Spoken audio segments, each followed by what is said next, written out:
Good afternoon. It is good to be now already on the tail end of a very productive working visit here in New York in the United States with the Philippine delegation.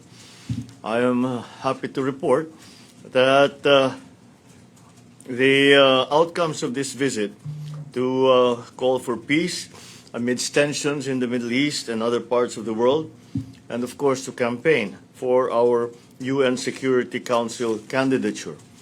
Yesterday, I delivered the Philippine National Statement at the 70th session of the Commission on the Status of Women, where we shared that that the nation's true progress is measured by the status and empowerment of its women.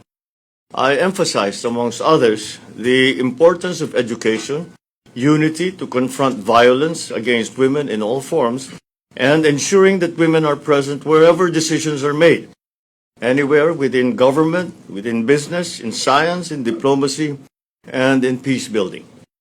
I also had a very good meeting with the United Nations Secretary General, Antonio Guterres, who I first met in 2022 on regional and global issues. I also conveyed to him the Philippines' enduring commitment to the UN and to multilateralism.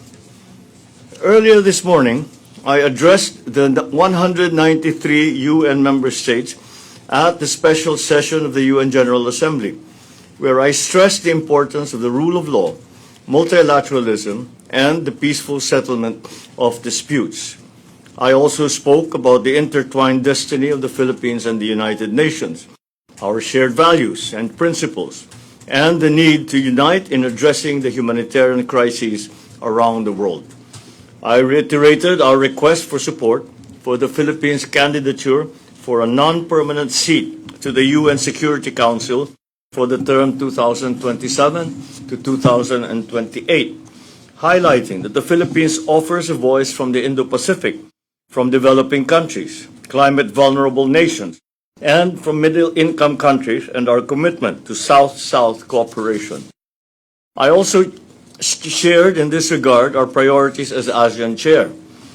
I was also able to meet just now high-level representatives of the other UN member states at the diplomatic reception. I hosted this to galvanize support for our Security Council candidature and to showcase once again that the Philippines has always been, since the very beginning of the United Nations in 1945, part of the solution to addressing global challenges and conflicts as a trusted and independent partner, pathfinder, and peacemaker. On the sidelines of the visit, I also had the opportunity to meet with business leaders and investors. I met with a U.S. medical glove company to discuss their plans to build a manufacturing facility in the country. If realized, the project could create more than 2,000 Filipino jobs. It will also allow us to produce essential medical supplies locally and to open new opportunities for Filipino workers in the growing global medical manufacturing industry. I also met with senior leaders of JP Morgan in New York to discuss ongoing economic cooperation and key global issues that are affecting financial markets. The conversation covered heightened geopolitical tensions and their impact on global oil prices, as well as the broader implications for both advanced and emerging nations. We emphasized the importance of sustained dialogue and cooperation amid increasing volatility in international markets. JP Morgan also provided insights on the rapid advancements in AI and emphasized the growing need for governments and institutions to prepare for the transformative effects of AI on economics, industry, and labor markets.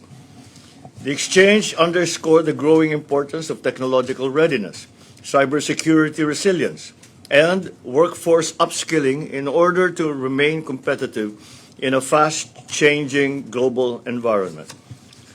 Sa pagtatapos ng ating pagbisita sa New York, ipapagpatuloy natin ang paglilingkod sa bayan ng mas mulat sa mga bagong kaalaman, pamamaraan at mga ugnayang ating pinanday habang nandito. Our engagements in the UN and other multilateral fora complement our efforts to enrich bilateral relations with countries around the world.